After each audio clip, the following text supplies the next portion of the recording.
It was late September when I traveled north to the Great Lakes.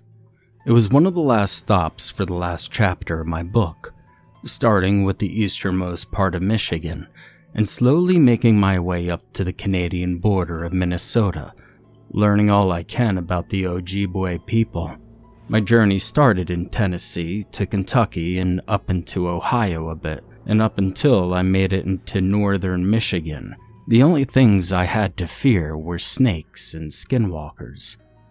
The first few chapters of my book, though extremely informative, were very emotionally draining for me.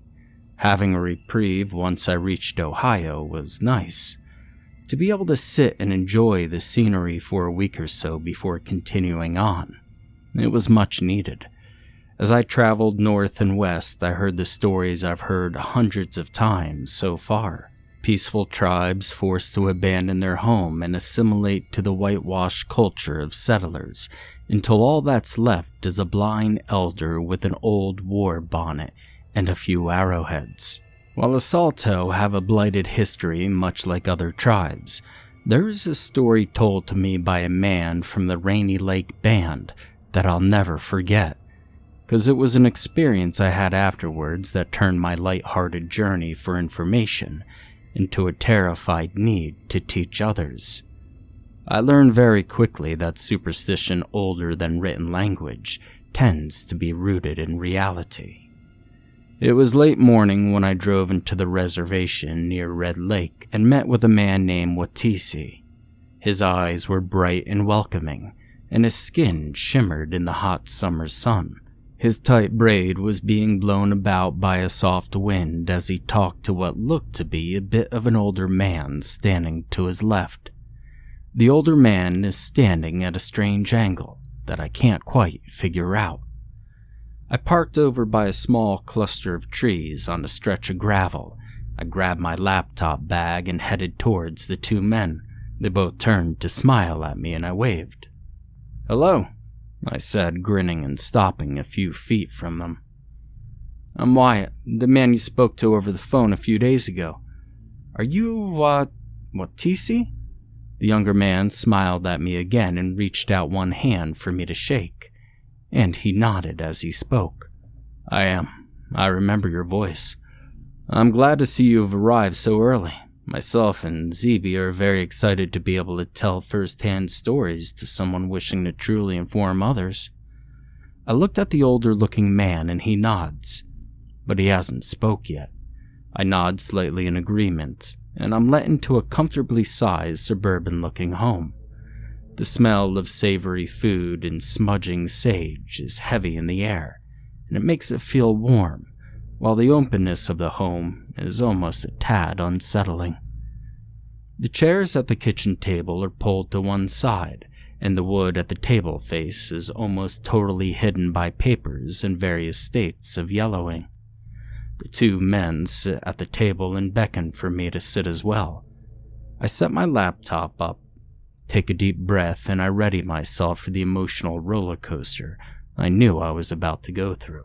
I've traveled through quite a bit of Ojibwe land so far, and while much of what I've learned has been pretty similar to what other tribes have told me, I do have a question about something I've heard others mention under their breath. I began, looking between the two men carefully. Their eyes shift from mine to each other's as I spoke, and the tension in the room begins to show. "I'd like to hear about the Magwai." Watisi and Zeeby both held their breath for a moment before the older man whispers something, in what I can only assume to be their native tongue, and then the younger man speaks up.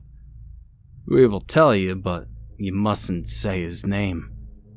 Zeeby pulls out a few papers and hands them to me, and as the papers touch my fingers, he begins to speak. His voice is soft and heavy with an accent that I can't quite place. Slight French, perhaps, and a full warning. He's the maw of the forest. He who eats. There's a pause, and I take this moment to read through some of the notes. Some are in their native tongue, so I'm unable to read them, but there are a couple of notes in English. The ones in English are the newer papers, less yellowed with age. Watisi speaks up now. He took a life last year, so for now he does not hunger. I could show you where he lives, if you're interested, but I cannot promise your safety. I stare down at the papers in my hands, and I skim a few of them before looking up at the younger man and smiling. I'd love to. A nice hike could help me add some extra information about the terrain. They look at one another again, and Watisi gets up and leads me to the door, while Zibi stays seated, but pushes his chair back. There's a slight sound of metal against metal, and that's when I notice that Zibi has a fake leg, and that's why he was standing at a strange angle earlier. I tear my eyes away from his prosthetic leg and follow Watisi out the door to the edge of the woods. The sun is blotted out by the thick canopy, and the temperature drops a few degrees. I follow close behind him, with one of the notes in hand to refer to as I ask questions. So what do you mean by he doesn't hunger? Does the maw not kill everyone who comes into the forest? I keep my voice low to not scare any wildlife. Watisi lays one hand against a tree and stares into the forest for a moment before turning to me. You see these mushrooms here? I look just above his fingertips and look at the mushrooms growing from the tree trunk. They're a muted beige and very thin, curving slightly. I blink and I take a step closer to get a better look.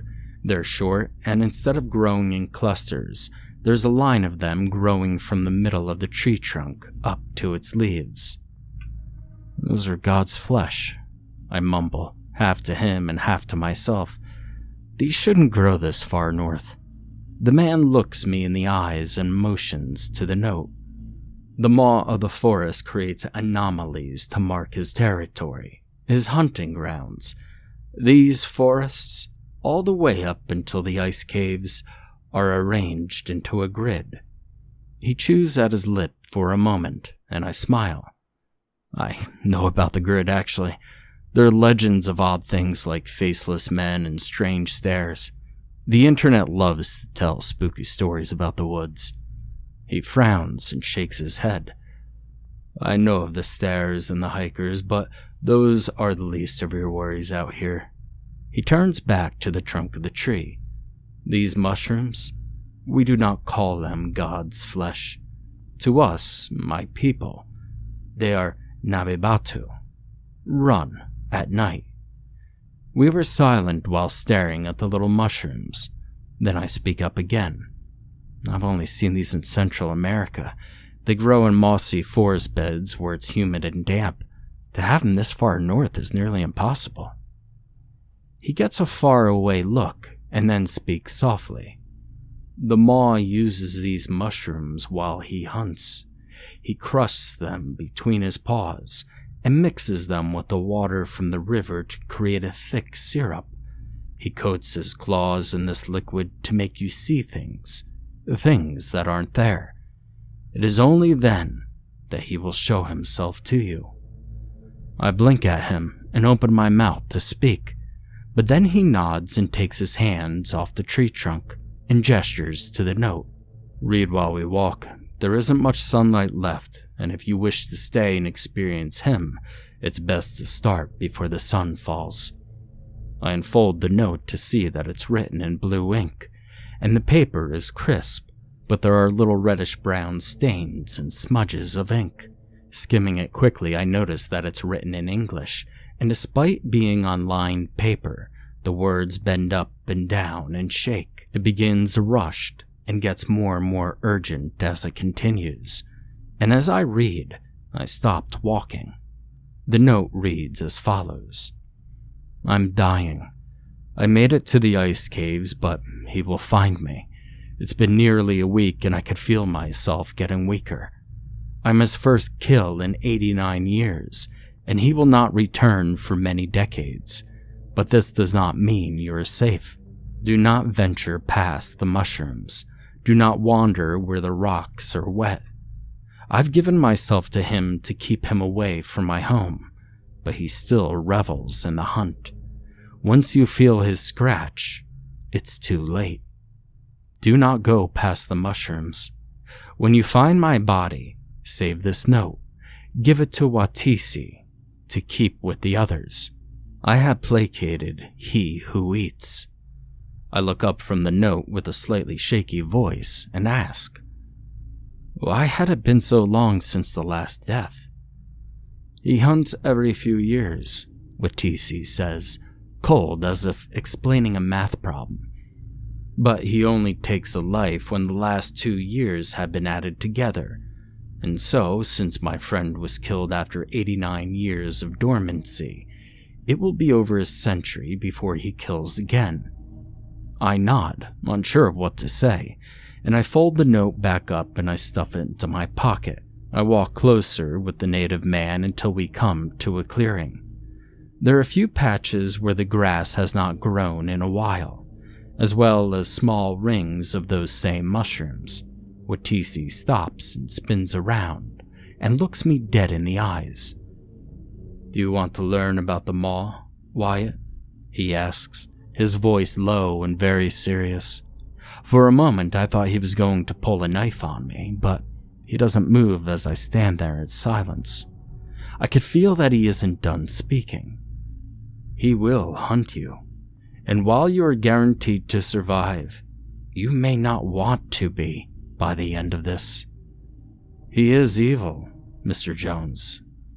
I clear my throat and I search his face, but there isn't a threat in his voice or his eyes. He's being sincere. "What do you mean? Are you trying to tell me he's real?"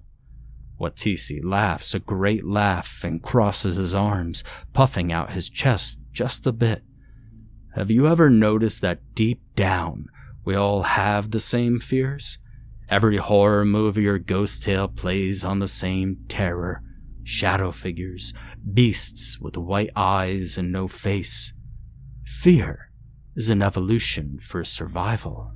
So there must be beasts our ancestors fought off for us to fear those traits. The maw is one of those beasts." He looked to a now orange sky and grabs a lighter from his pocket, flicking it open. "The Mississippi River is to the west, and the caves are to the north. There will come a moment that his poison will wear off, and you will need to remember to watch which way the birds are flying. That is the way to safety, because by the end of this, you will wish for death, but you will live if you can make it to a hospital." Watisi kneels down and lights a small fire in the center of one of the small rings of mushrooms. "No one is coming to save you. Call his name, and the hunt begins. When this is over, write about him into your book. Maybe that will keep people out of our forest." He walks back into the forest very quickly, and there's a small swirl of wind that kicks my hair around. I watch the small fire grow to the edge of the circle of mushrooms, but it doesn't spread. My throat is suddenly dry, and there's a knot in my stomach. "Mogwai," I call out into the nothingness of the sky. All sounds of birds stop, and the slight buzz of gnats leave the air. "Mogwai, the hunter?" I call again, watching the trees. And suddenly there's a burning pain in my left leg near my ankle, and I curse under my breath, thinking the fire must have spat an ember at me. I rub my ankle and I take my phone from my pocket to check my GPS. I turn until I'm facing north, and I begin walking. I walk, noting the oddity of silence despite extreme amounts of movement. I can feel my ankles swelling as I trudge deeper and deeper into the forest towards the ice caves. The sun has just barely sank below the horizon, and there are shadows dancing in my peripheral vision. The pain in my ankle grows until I'm sure it's going to burst. I lean against a tree to pull up my pant leg, and that was when I realized I was hallucinating. Because I watched the skin of my leg slough off in chunks, blackened and liquefied. My heart began to race, and I ran. I'm not sure why I ran, but I ran, and I could hear footsteps behind me. Let me tell you this, even if you know for certain that you were drugged, everything still feels so real. But those footsteps were real. I was being followed.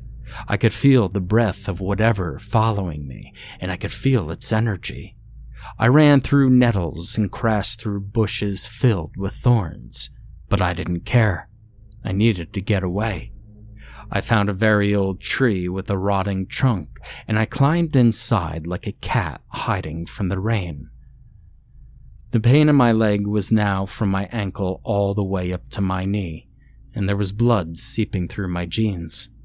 I sat quietly with my hand over my mouth to stifle my gasping breaths, and I listened. The footsteps were all around me, and there was no buzz of insects or calls of birds. Nothing living. I waited in that old tree until dusk, and then began to run again until I found the river. From there, I only have to run north a little ways, but it wasn't much a comfort. There, on the bank, was a single wet rock. It shimmered in the dull light of the setting sun, and I felt a wind swirl around me until there was a horrible pain in my head. I fell to my knees, and I saw blood dripping into the grass. I touched my face, and when I pulled my fingers away, I could only see one of my hands. The other was covered in blood and goop. My right eye had exploded. I cried, tears mixed with blood, and I clambered to my feet, looking up only for a moment to see a shadow in the river.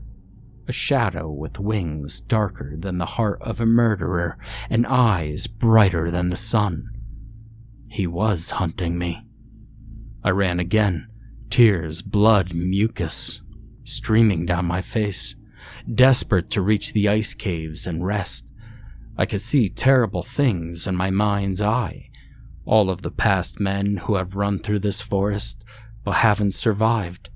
I screamed out my wife's name, my daughter's name, desperate to not forget that I was drugged. But I wasn't. This was real. The creature was real. And he was on my heels. With only one eye, my depth perception was off, and I tripped over a rock next to the river, falling into the rushing waters of the Mississippi. Flailing about, I couldn't find the silt of the riverbed, so my head bobbed up and down through the surface of the water. My lungs filled with water and muck, and I coughed harder than I ever had in my life. I called the name of the maw, desperate to not drown, and suddenly I was smashed against the rocks like a boat against the cliff.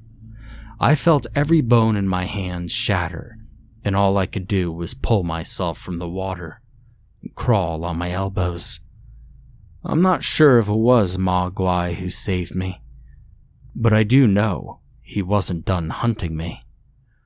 I somehow made it to my feet and began to limp and hop through the trees again. The only thing on my mind was what Watise said. No one is coming to save me. I have to make it to the ice caves. I have to make it, and if I can make it, the game ends. Now I don't know how long it was that I ran. My lungs burned with remnants of dirty water, and my mouth tasted of mud and stale blood. My whole body caked in sweat and tears and drool, and my hair tangled with leaves and twigs. I could feel my broken hands dangling in their joints, and my ankle bled constantly. I don't know how I didn't bleed out. Now it was around midday that I tumbled down to a steep snowbank, rolling head over heels and crying out as what was left of my vision rolled from snow to sky to snow again. I crashed into a pile of fresh powder and just lay there gasping and crying. I had no more energy to run, but I hadn't made it. It wasn't over. My vision was filled with darkness. It was that shadow I saw in the water. It was leaning over me, and when our eyes met, I was filled with the most intense pain I had ever felt in my life. It started at my toes and slowly, very slowly, crawled up my entire body. I passed out around the time it reached my thighs, but according to the hikers that found me, I never stopped screaming. The doctors at the hospital told me that I was in surgery for 35 hours, mostly because my blood vessels from my toes to my navels had burst. They just exploded like miniature water balloons. One of my hands couldn't be saved, and the other is bound tightly in a cast. My leg is gone from my shin down, and I now have a glass eye. I don't know how I survived this. I can only assume this is the effect that he has on you, to deny you death, even outside of his realm. The hunt is over, and I'm in Las Vegas back with my family, but Mogwai follows me in my dreams. He's in my nightmares. I'm going to finish my book and send it to my publisher. Then I'm going to go back into those woods and let the maw consume me. Even if you do survive, death is favorable to how he leaves you.